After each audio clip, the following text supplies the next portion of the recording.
প্রিয় দর্শক, সাজ্জাদ কাদেরের প্রীতি এবং শুভেচ্ছা নিন।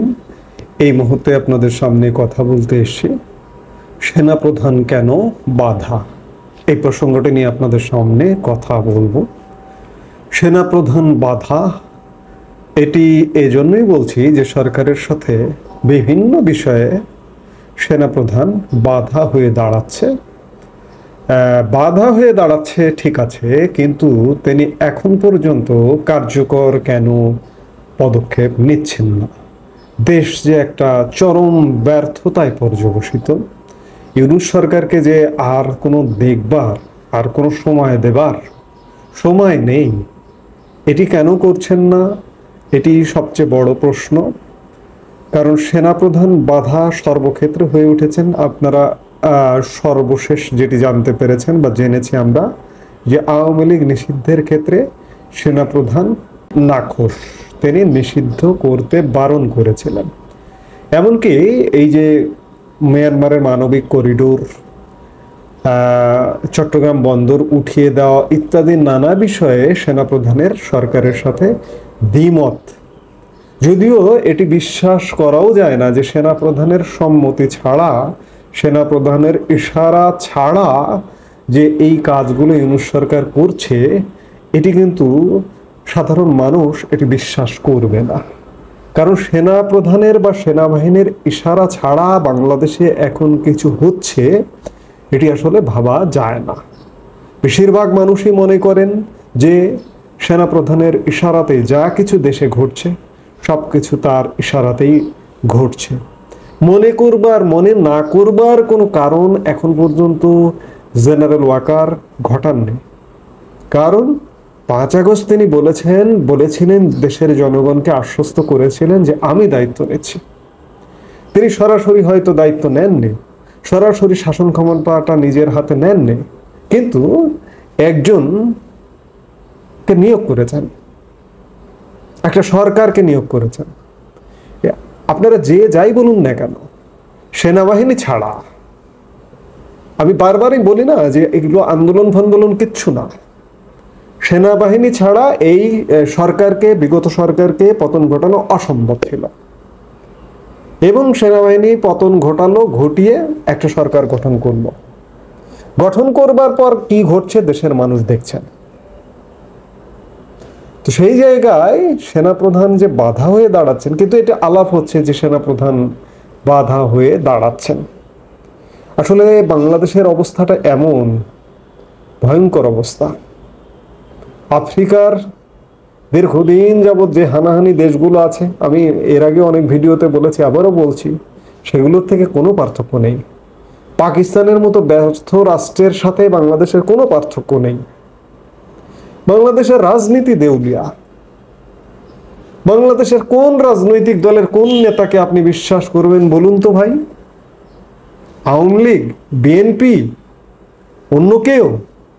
এই যে গতকালকে আওয়ামী লীগের এক নেতা, বিশাল ডাকসাইটে 90-এর ছাত্র নেতা অসীম কুমার উকিল, তার 16টা ফ্ল্যাট, 5টা দোকানের সন্ধান পাওয়া গেছে বলেই আদালত সেগুলোতে রিসিভার নিয়োগের নির্দেশ দিয়েছেন। অসীম কুমার উকিল হয়তো কম চুরি করেছেন। 16টা ফ্ল্যাটের দাম কত হবে? 5টা দোকানের কত হবে? সব মিলে 1-1.5 কোটি টাকার বেশি না, 200 কোটি টাকার বেশি না। কিন্তু এমন আওয়ামী লীগ নেতাও আছেন যে হাজার হাজার কোটি টাকা চুরি করেছেন। তাহলে অসীম কুমার উকিলকে আমরা ছোট চোর বলতে পারি?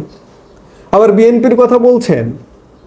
এই যে আজকে আপনারা হাসনাতদের বলেন না যে এরা একদম নিম্নবিত্ত পরিবার থেকে, অসহায়, খেতে পারতো না, পড়তে পারতো না পরিবার থেকে এসছে।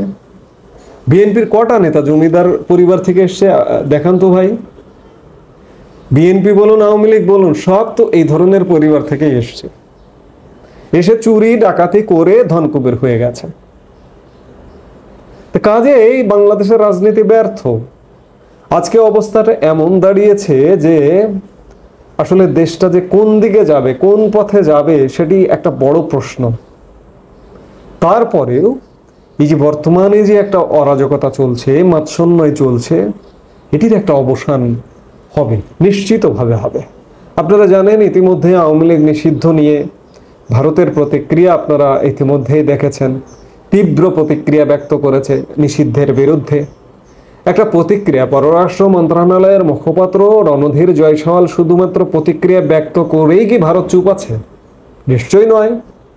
শোনা যাচ্ছে এর মধ্যে ভারতের জাতীয় নিরাপত্তা উপদেষ্টা অজিত দোভাল বাংলাদেশের সেনাপ্রধান জেনারেল ওয়াকারুজ্জামানের সাথে ফোনে কথা বলে সতর্ক করে দিয়েছেন।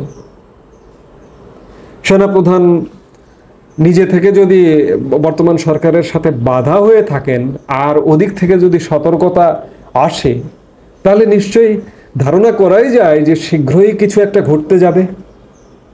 আপনি কাকে বিশ্বাস করবেন? ভারত এটিও করতে পারে যে রাজনীতি, বাংলাদেশের রাজনীতি তো ব্যর্থ। সেই জায়গায় মন্দের ভালো আওয়ামী লীগ ছাড়া রাজনীতির, বাংলাদেশের রাজনীতিকে বিশ্বাস করার কথা যদি ভারতের ক্ষেত্রে বলা হয়, তাহলে আওয়ামী লীগ ছাড়া অন্য কোনো রাজনৈতিক দলকে ভারত কোনোভাবেই বিশ্বাস করবে না বা করতে পারে না। মন্দের ভালো, বড় চোর ছোট চোর এইভাবে যদি সেগমেন্ট করে, বড় চোরের চেয়ে আমার ছোট চোর ভালো, সেটি আলাদা বিষয় যে আওয়ামী লীগের উপর বিশ্বাস রাখলো। কিন্তু এখনকার উত্তরণটা কিভাবে ঘটবে? ভারতীয় বা বৈশ্বিক সহযোগিতায় শেষ পর্যন্ত কি সেনাবাহিনী ক্ষমতা নেবে? এমনটাও ঘটতে পারে এবং ঘটা উচিত। এখন অবস্থাটা এমন, এই যে দেখেন গত 2-3 দিন যাবৎ কি ঘটছে দেশে, গত 2-3 দিন যাবৎ না, গত 10 মাস যাবতই কি ঘটছে দেশে। একটা সময় বাংলাদেশের মানুষের স্বস্তি নিঃশ্বাসের ব্যাপার আছে। শুধুমাত্র, আমি বারবার বলি যে শুধুমাত্র বিশেষ একটি রাজনৈতিক দলের নেতা কর্মী ছাড়া জামাত, বিশেষ করে জামাতে ইসলামী মনে করছে যে এটা একটা স্বর্গরাজ্য, এটা তাদের জন্য স্বর্গরাজ্য, তারা যা করবে তাই হবে এই দেশে। অবস্থাটা এমন, তাদের জন্য ছাড়া, তাদের কর্মী সমর্থকদের ছাড়া কারো জন্য স্বস্তির কিছু নেই।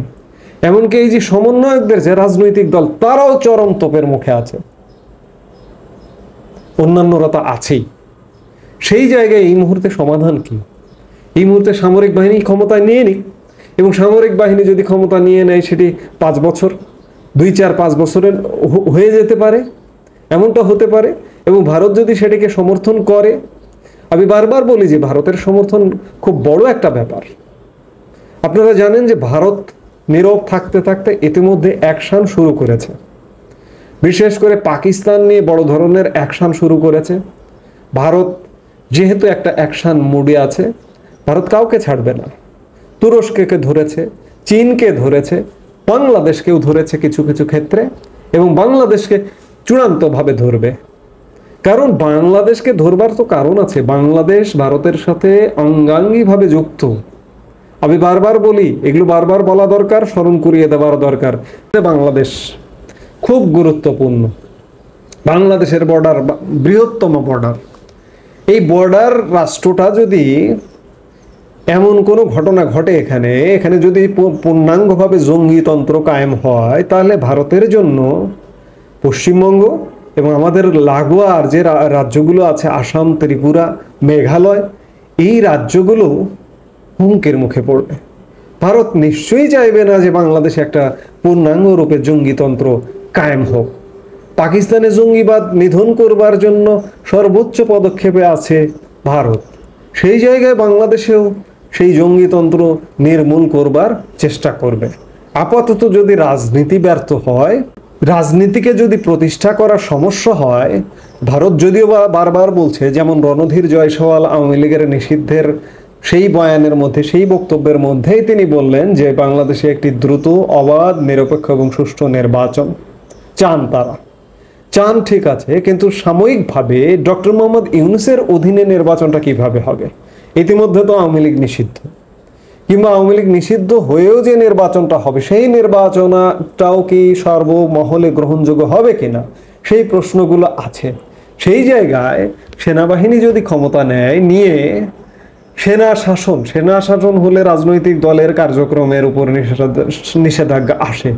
কিন্তু আসলে আইন বা নিয়ম বা কানুন শিথিল করারও তো ব্যবস্থা আছে, শিথিল করাও তো যায়। জরুরি অবস্থা জারি করেও তো চাইলে যদি আইন সংশোধন করতে পারে।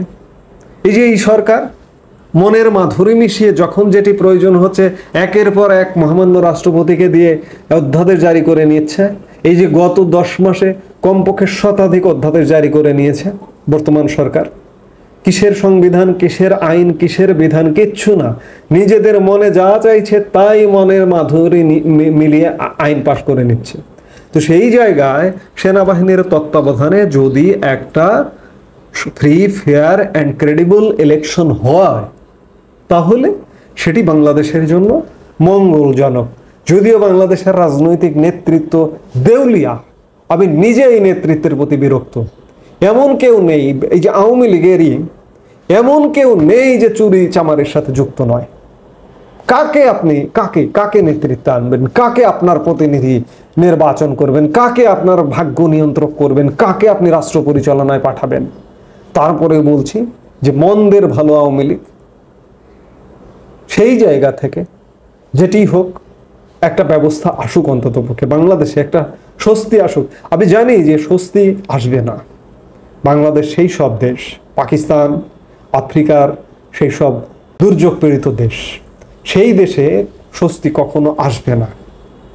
সেই জায়গা থেকে এভাবেই আমাদের বাঁচতে হবে, এটিই বাংলাদেশের মানুষের নিয়তি, এভাবেই চলতে হবে। কিন্তু আপাতত অন্ততপক্ষে এই যে বর্তমানে যে পরিস্থিতিটা চলছে, এখান থেকে অন্ততপক্ষে একটা স্বস্তির নিঃশ্বাস ফেলানো দরকার বাংলাদেশের মানুষের। সেই স্বস্তির নিঃশ্বাসটা হয়তো আসবে খুব শীঘ্রই, আবার নাও আসতে পারে। কারণ আমরা গত 10 মাস ধরে বলছি যে এই বুঝে আসছে, এই বুঝে আসছে। কারণ বর্তমানে এই যে কদিন পর পর একটা করে হুজুগ ওঠে, এই যে সেনাবাহিনীতে এই মুহূর্তে বেশ কিছু ভেতরে ভেতরে নানা রকম কর্মকাণ্ড ঘটছে। সেই কর্মকাণ্ডের প্রেক্ষিতে যদি একটা কিছু হয়, এরকম করতে করতে ঘটে যায়। তো সেই জায়গা থেকে যদি একটা কিছু ঘটে, সেটা অন্ততপক্ষে বাংলাদেশের মানুষের জন্য সাময়িক স্বস্তির যেন কারণ হয়, সেটাই আমাদের প্রত্যাশা। এই মুহূর্তে এ পর্যন্তই। সবাই ভালো থাকুন, সুস্থ থাকুন। আমাদের ভিডিওগুলো নিয়মিত পেতে সাবস্ক্রাইব করুন Sajjad Kadir and the legends YouTube channel এবং লাইক, কমেন্ট, শেয়ার করে সাথে থাকুন।